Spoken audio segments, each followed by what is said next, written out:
What's going on, everyone? Jeremy here from The Quartering. And one of the things I've been covering on this channel quite extensively is the social decay or the societal decay of not just fast food, which has been a popular topic on the channel, but now more companies that are announcing bankruptcies, citing inflation as almost 3,200 more stores have closed in 2024.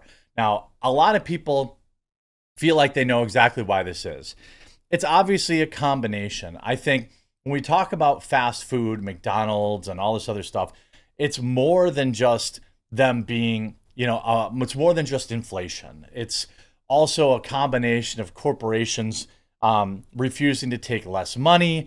It's a combination of paying your managers at McDonald's and raising, the chicken restaurant almost $200,000 a year. Again, get your money. I don't think that that's, hey, that's fine. But understand that on the flip side of that, your company is going to have to charge $18 for some chicken, and people are going to stop going, and then they're going to close your location down. That's the reality of it. That's how capitalism works. It's very easy to understand. But when we get to the stores, the story is a little different. First, obviously, inflation is an issue. Have you looked at some of the photos of like Walgreens and stores like that in the cities where literally everything imaginable is behind glass now, and you have to find an employee if you want a mascara or whatever? Yeah. So on top of inflation, these stores, especially in woke cities, where there's no laws to protect them from widespread theft, have been completely decimated in various cities. And this story, more companies now announce bankruptcies and closures, citing inflation as almost 3,200 stores face closing in 2024. More companies are declaring bankruptcy and shutting down. Inflation and the economy remains the top issue among all voters, according to a recent Center Square Voters' Choice poll. Retailers are closing nearly 3,200 stores this year, according to recent analysis from CoreSite. The closures, now you might be saying, okay, well, how many stores actually close every year anyway? Because I bet you, it's more than you think. Well, that is a 24% increase from just last year.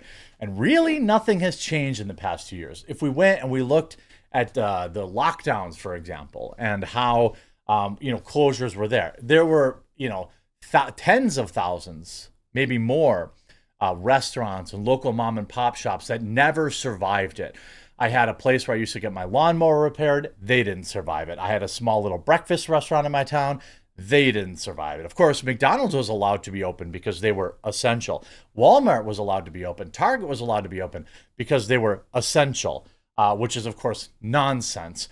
But that said, this is a 24% increase from last year. So that's 1,000 more stores. It's a little less than that, but call it rounded up to 1,000 more stores closed this year. U.S. store and pharmacy closures led to 8 million square feet of shuttered retail space this year. A research company said, I think they're talking about Rite there because they went down this year. It also notes that retailers are losing inventory and customers due to massive retail theft. In the industry, it's called shrink. It's closely connected to various, retail issues. Out of the 3,200 stores being closed, the majority are being closed by roughly 30 different retailers, with Family Dollar closing the most of over 600 stores. Now, I've always wondered how these dollar stores survived, because for the most part, if you go in them, nothing's a dollar. I know that when I was a kid, most of the stuff was $1, and you could find like maybe a few little things that were $2 or $3. Now, basically, you have stores like Five Below, which are $5.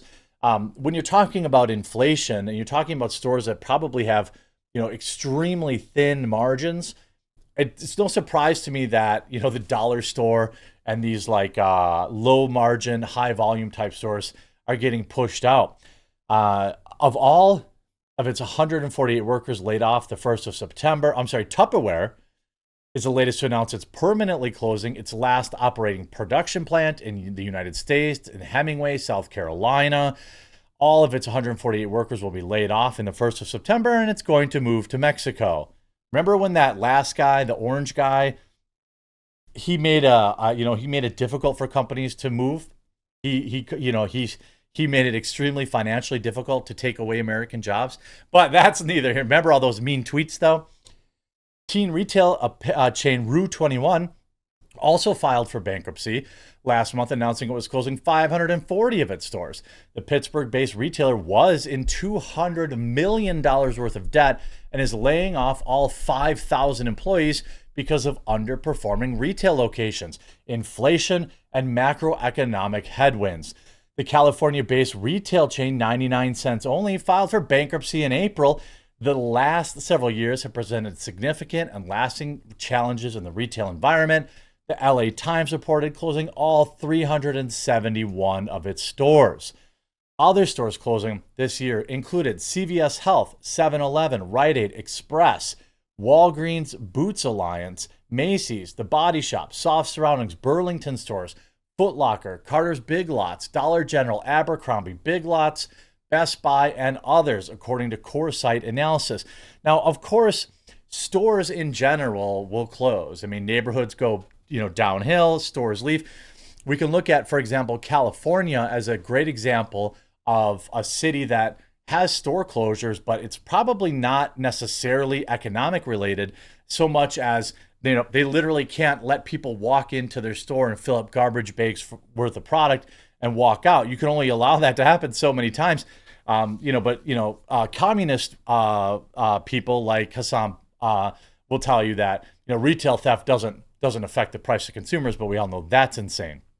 Last year, retail stores, pharmaceutical, and fast food chains continued the trend in previous years, declaring bankruptcy and closing doors or shutting down some locations to cut costs, citing inflation, higher costs, and profit losses. This is building back better, boys. Golly, we're just building back so much better. Have you ever built back better so much before? Inflation has also hit the car insurance market, causing rates to surge 26% nationwide in just 1 year and remain elevated until 2025. Gee, I wonder if the car insurance companies are making less money, or are they perhaps passing it on to the customers? I think we all know that. And this is just another item, another example of, okay, McDonald's, your groceries are a percentage more expensive. Your gas and electric, more expensive. Your car insurance, more expensive. Every way you turn or look, everything's more expensive. Yes, things get more expensive over time, okay? I'm not like, gas should still be 20 cents a gallon. I understand that. But not at this level. Not at literally every single way we turn, things are more expensive. Potential home buyers are also not immune. In 2024, home buyers needed 80% more income to purchase a home than they did just 4 years ago. That 80%, you need to make double in 4 years just to buy a house. Is that building back better? Americans are also feeling the pinch at grocery stores. It's been 30 years since food ate up this much of your income. So they're talking about as a percentage. The Wall Street Journal reported, citing high transportation, fuel, ingredients, service, and labor costs, all contributing to food manufacturers, grocery stores, and restaurants keeping prices up. Again, they're not making less money. They're charging us more, right? They're just passing it on to the customer, and people have had enough of it. Food inflation has been evidenced by higher prices and smaller portions, otherwise known as shrinkflation. Earlier this year, the former CEO of Home Depot and Chrysler, Bob Nardwell, warned more layoffs were coming because of high interest rates were ending the middle and lower market companies. This Center Square reported. Well, that's exactly what will happen. Everything's going to be Amazon and Walmart. You're going to have to get your mortgages from Amazon. You're going to have to get your plumber from Walmart.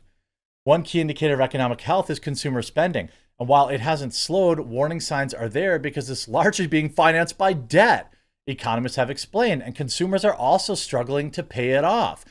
Earlier this year, economist David Rosenberg of Rosenberg Research warned as total credit card debt reached a new all-time high of $1.13 trillion in credit card and auto loan delinquencies were also up.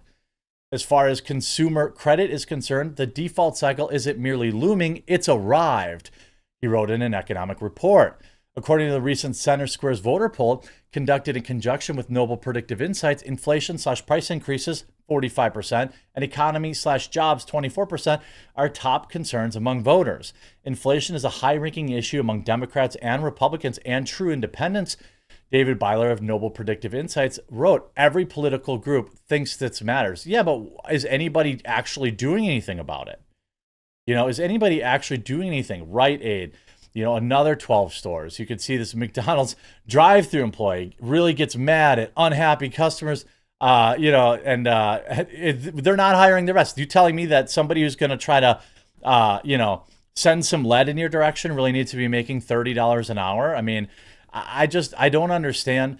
Here you have Northeast Ohio restaurant pizza shop closes after 50 years. This article was written yesterday.